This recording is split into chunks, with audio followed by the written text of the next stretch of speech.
Boa noite a todos. Acabou de acabar no Morumbi. São Paulo 2, Corinthians 0. O São Paulo está classificado para a segunda final de Copa do Brasil da sua história. E o Corinthians perde a chance de fazer a sua oitava final de Copa do Brasil e buscar o tetracampeonato com o qual nós sonhamos há tanto tempo. O Corinthians está fora. E eu vou tentar fazer um pós-jogo mais equilibrado e sensato possível dentro das limitações. Eu acho que a análise de tudo que aconteceu hoje, de tudo que vem acontecendo, é extremamente simples, não requer nenhum gênio para chegar às conclusões que eu vou chegar agora. Tenho certeza que vocês vão pensar bem parecido comigo. O Corinthians está fora hoje. Vamos começar pelo pequeno e vamos aumentando, tá? Vamos começar no zoom, né? No zoom, no pequeno, e depois vamos para enxergar a figura maior, né? Então, no pequeno. Por que o Corinthians está fora? O Corinthians está fora porque o Corinthians foi atropelado no primeiro tempo. O Corinthians fez um primeiro tempo daqueles de tirar o torcedor do sério, daqueles de dar desânimo, de dar tristeza, de ver um time juvenil, né, jogando contra um time profissional. Né? De um lado tinha um time profissional, que tem a tal da intensidade que eu imploro que o Corinthians tenha há tanto tempo, que corre, que sufoca, que aperta, que apertou até fazer os gols. Apertou até fazer o primeiro, apertou até fazer o segundo, poderia ter feito 3, poderia ter feito 4 ainda no primeiro tempo. Foram 14 finalizações do São Paulo contra uma do Corinthians no primeiro tempo. Foi um baile. Foi 2-0 fora o baile. E por que o Corinthians tomou o baile que tomou hoje do São Paulo no primeiro tempo? Por 2 motivos. Primeiro, porque o time do Corinthians é um time limitado. E segundo, porque o time do Corinthians é um time mal treinado. E eu vou falar das duas coisas. O lateral direito do Corinthians hoje era o Bruno Mendes. E ainda bem. Eu acho hoje que a nossa melhor opção é o Bruno Mendes. Para vocês verem. É um zagueiro improvisado de lateral. E por quê? Porque não temos um lateral direito. Temos o Fagner. Tem muita gente que mama no Fagner até hoje. É incrível. É um cara que há muito tempo vive de alguns lampejos. Um cara que não é, que hoje é uma caricatura do jogador que já foi. Tanto é que ele é banco. Hoje o Vanderlei optou por entrar com o Bruno Mendes e fez bem. Se a ideia era marcar, mas o Corinthians não conseguiu marcar, isso é quando eu for falar do treinador. Na nossa zaga nós temos o Gil. O Gil tem culpa de ser um cara envelhecido e que também se tornou uma caricatura do que foi em outros tempos? Não, o Gil não tem culpa. A culpa é de quem monta um time que tem o Gil. Ainda mais sendo o tal do Lucas Veríssimo no banco, como nós vimos hoje, né? Queria entender. Nosso lateral esquerdo é o Fábio Santos, que também não tem culpa de ser um idoso. É incrível como faz tanto tempo que o Fábio Santos está lá. E por que ele joga? Porque não tem outro, porque o outro é o Bidu. E de quem é a culpa pelo Fábio Santos estar lá? Quem monta o time que tem essa defesa? Como se isso não bastasse, o Corinthians foi a campo hoje com Fausto Vera e Maicon como seus volantes. É brincadeira. Então vamos lá, o Fausto Vera. Eu elogiei a contratação do Fausto Vera e continuo dizendo para vocês que eu sou a favor desse tipo de contratação. Às vezes vai dar certo, às vezes não vai. Essa pelo jeito não deu. Já faz pelo menos uns 10 jogos antes da chegada do Vanderlei que o Fausto Vera é uma piada. Argentino que não bate, argentino que não chega junto, que não tem qualidade no passe, que não chuta a bola no gol. Ah, ele tá com problemas particulares, a namoradinha dele não quis vir pro Brasil. Isso não é problema meu. Não é problema nosso. O fato é que esse cara não joga bola. Fausto Vera é um a menos em campo. E como é que o Pofechô não enxerga isso? Isso que a gente, nós que não somos geniais, nós enxergamos isso. Toda vez que o Fausto Vera entra é uma tragédia e ele tem que sair. E hoje num jogo que era pra marcar, a vantagem é nossa. Ganhamos o primeiro jogo, o que nós vamos fazer? Vamos fazer uma metade de primeiro tempo com intensidade total, correndo muito, não deixando os caras usarem aquele começo de jogo, aquela empolgação da torcida, aquela coisa toda para tentar fazer o resultado, como com facilidade eles fizeram. Isso passa pela escalação de Fausto Vera. Do lado dele, o Maicon. Maicon, que é outra piada, não é de hoje que eu bato muito no Maicon aqui no canal. Eu acho o Maicon um dos jogadores mais superestimados da história recente do Corinthians. Vou falar pela 100ª vez. Um cara que quando foi embora em 2017 já era reserva do Camacho. Ele foi e voltou como Salvador, nunca foi. Trágicas atuações do Maicon. Mas nos últimos jogos, Kaká, ele estava bem, porque ele estava jogando de primeiro volante. E contra time, se cá entre nós, não eram essas coisas. Hoje era jogo pro Moscardo. Se fosse o caso com o Maicon, também de primeiro volante. Falar para os dois, hoje é para marcar, marcar e marcar. E no meio eu vou entrar com o Renato e com o Rojas. Vocês viram no segundo tempo o que aconteceu quando entrou o Rojas e o Wesley. Não é jogo para Juan Oliveira. O Juan Oliveira não tem condições de jogar no Corinthians. Tem condições de jogar em Itaquera, contra o Coxa. Jogar contra o Universitário do Peru. Não é jogador pro Corinthians. Adson, alguém viu o Adson em campo? O Adson que fez um baita jogo contra o Coritiba, não fez no final de semana? Pois é, contra o Coritiba em casa. É o que eu falo do Adson. O Adson vive de a cada 5 jogos em casa fazer um jogo bom. E tem gente que aplaude o Adson. Gente que acha que o Adson tem condições de vestir a camisa do Corinthians. Essas pessoas merecem o Adson no Corinthians. Merecem Juan Oliveira. Merecem Fagner. Merecem Fábio Santos. Merecem Gil. Merecem Fausto Vera. Merecem tudo isso que eu tô falando. Eu não mereço. Eu juro que eu não mereço ver Adson vestindo a camisa que tantos jogadores já vestiram. Me dói. E o Yuri Alberto, que eu defendi muito aqui já no canal. Eu acabei dando a cara pra bater aqui várias vezes e continuo dando a cara pra bater, porque é um cara que tá difícil defender, não é de hoje. Aliás, tá impossível defender. Ele não consegue dominar uma bola. O Yuri Alberto não consegue dominar uma bola. O Caio, um amigo meu, falou que ele tinha que fazer Tai Chi Chuan, porque o problema dele é equilíbrio, ele não consegue ficar em pé. E é verdade, ele não consegue ficar em pé.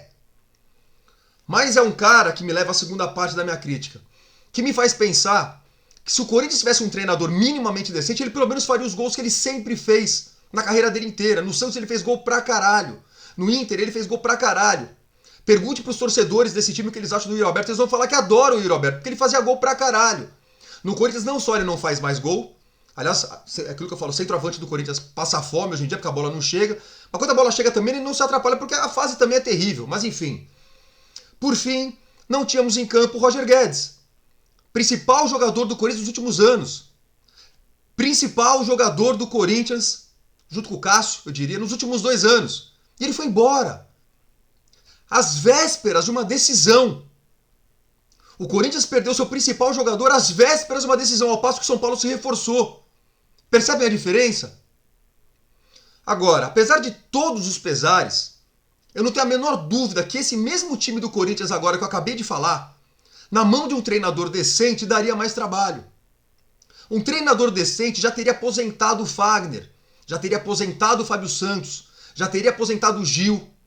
Perceberia que o Murilo é um baita jogador, talvez dê pra jogar até como primeiro volante. Perceberia que não tem como deixar o Matias Rojas no banco para entrar com o Juan Oliveira, para entrar com o Adson. Que o Wesley tem que ser titular nesse time do Corinthians. Corinthians é um treinador hoje, como eu disse aqui quando ele foi contratado, ultrapassado. Uma contratação bizarra. Bizarra a contratação de Vanderlei Luxemburgo. Ah, você tá sendo oportunista, porque quando o cara ficou 10 jogos aí sem perder, eu falei que era ilusório. Não só eu. Foram 10 jogos sem perder, com exceção do jogo contra o São Paulo, contra quem o Corinthians jogou? Contra o Universitário do Peru, contra a Newell's Old Boys, contra o Coxa, contra quem o Corinthians jogou? Foi pegar um jogo grande e tomamos um atropelo. Fora de casa, o Corinthians perdeu todos os jogos dessa Copa do Brasil. Todos. Alguns não foram com o Vanderlei, é verdade. Mas o Corinthians hoje, eu afirmo isso pra vocês hoje, vai sem medo de errar. O Corinthians não tem treinador. A probabilidade de Vanderlei Luxemburgo dar certo como treinador do Corinthians é nula. É inexistente. Ele acabou. Esse cara acabou. E não é porque ele revelou alguns jovens aí pra jogar que ele é bom. Ele não é bom, ele é ultrapassado. E hoje ficou evidente mais uma vez. O Corinthians não tem a porra da intensidade que hoje tem que ter pra jogar futebol. Não tem. É um time mal treinado, mal posicionado, mal escalado. Gil dando bote no lugar errado, não tem a cobertura. É um time que marca mal, morde fofo, né? Morde fofo. Não volta rápido pra recompor. O Corinthians hoje tomou... Parecia um jogo de juvenis contra um time de profissionais. E outra, não é provocação ao São Paulo. Quando você é eliminado 2 vezes pro São Paulo, que é um freguês histórico, com todo respeito ao São Paulo, tá? É um time grande, então às vezes você ganha, às vezes você perde, mas se você é eliminado 2 vezes seguidas pro São Paulo, alguma coisa tá errada. Alguma coisa tá errada. E hoje, no final do jogo, no segundo tempo, o Vanderlei faz as substituições, troca os laterais, como se isso fosse fazer alguma diferença. O que realmente mudou foi quando ele colocou o Wesley e o Matias Rojas. Aí o jogo mudou. E o Corinthians termina o jogo em cima dos caras, mas faz parte, os caras estão com o resultado na mão, eles acabam recuando, é normal. Corinthians em cima dos caras, Corinthians em cima dos caras, tenho certeza que todo São Paulino no Morumbi, todo São Paulino no Morumbi falou, nós vamos tomar um golzinho, como a gente sempre toma, e vamos perder nos pênaltis, como a gente sempre perde. Eu tenho certeza que eles pensaram isso. Não é à toa que quando acabou o jogo estavam chorando. Os caras estavam chorando depois do jogo. Chorando, se abraçando e se beijando. Eliminaram o Corinthians numa semifinal de Copa do Brasil. Parabéns pra eles. Fizeram a parte deles. Ou seja, o final do jogo hoje dá a impressão equivocada, diga-se de passagem, de que foi um acidente que aconteceu hoje. Ah, demos azar. Foi por pouco. Não demos azar. Não foi por pouco. O que aconteceu e que a gente tem que levar em consideração foi o que nós vimos no primeiro tempo. Um time que sabia jogar bola. Um time bem treinado. Por um treinador que nós poderíamos ser contratado e não contratamos. Contra um time que é um bando.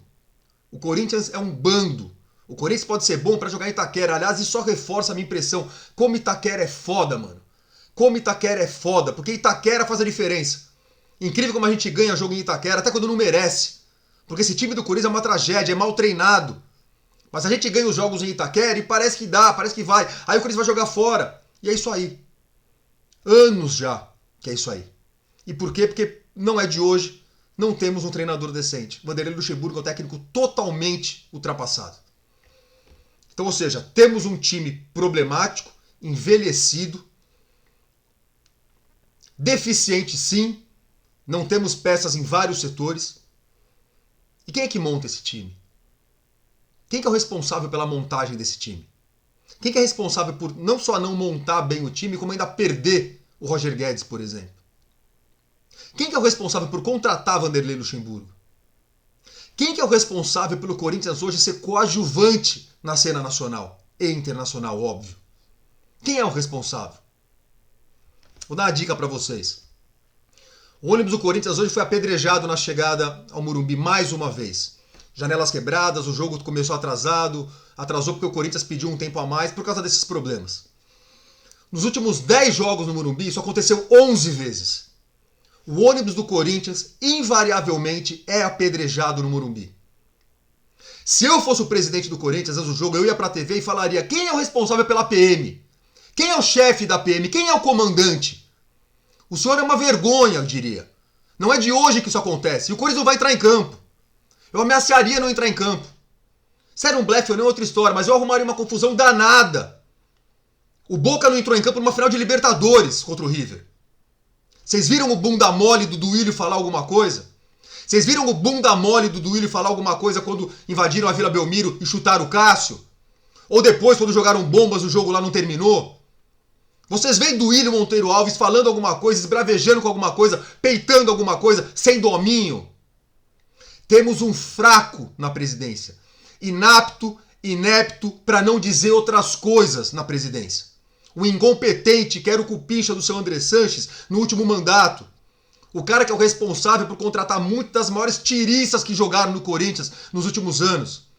O cara responsável por desmanches. O cara responsável por não termos um time decente até hoje. Incapaz de montar um time decente. Incapaz de contratar um treinador decente. O cara que inventou Silvinho, o cara que inventou Fernando Lázaro, o cara que ressuscitou Vanderlei Luxemburgo. Corinthians voltou no tempo, senhor. Nós demos alguns passos para trás. E o que a gente vê em campo hoje é reflexo disso tudo. Tô surpreso com o que aconteceu? Não tô surpreso. É claro que a gente sempre se apega na camisa, o Corinthians é grande pra caralho, o São Paulo é freguês pra caralho, ganhamos o primeiro jogo, você pensa, vai dar, vamos lá que vai dar, vamos que na marra vai dar. Mas a verdade é essa que eu acabei de falar, tá tudo errado. E não é porque nós ficamos 10 jogos sem perder, jogando contra ninguém, que a gente vai se iludir. Só existe uma esperança no curto prazo pro Corinthians, senhores. É rifar, é extirpar esse câncer que tomou conta do Corinthians, que é a renovação e transparência. Nas eleições de novembro, o Corinthians tem que eleger Augusto Melo, presidente. Temos que eleger o Augusto Melo presidente. Por quê? Porque ele é o máximo? Não. Eu tenho meus pés atrás com ele? Tenho. Eu tenho minhas reticências com ele? Tenho. Mas eu não tenho a menor dúvida que esses caras que hoje estão lá têm que sumir do Corinthians. Sumir. Duílio Monteiro Alves é uma vergonha. E esse cara tem que desaparecer do Corinthians. É isso. Eu tinha outras coisas pra falar, nem tô afim, deixa pra lá, vocês também não. Só agradecer rapidinho aí o Éder Lima, o Aldo Jorges, Aldo meu irmãozão, pediu pra mandar um abraço pro Dudu, filho dele. Dudu, tamo junto. O Renan, irmão do André, pediu um salve também. Tá aí, Renan, é nóis, que merda hoje. Queria poder te dar esse salve em melhores situações. Pro Dudu também. Agradecer o Rodrigo Pereira, o Emanuel da Silva, o Johnny Atila Bragato, o Vinícius Marim, o Vinícius Franco e o Luan dos Santos. Muito obrigado a todos vocês, tá?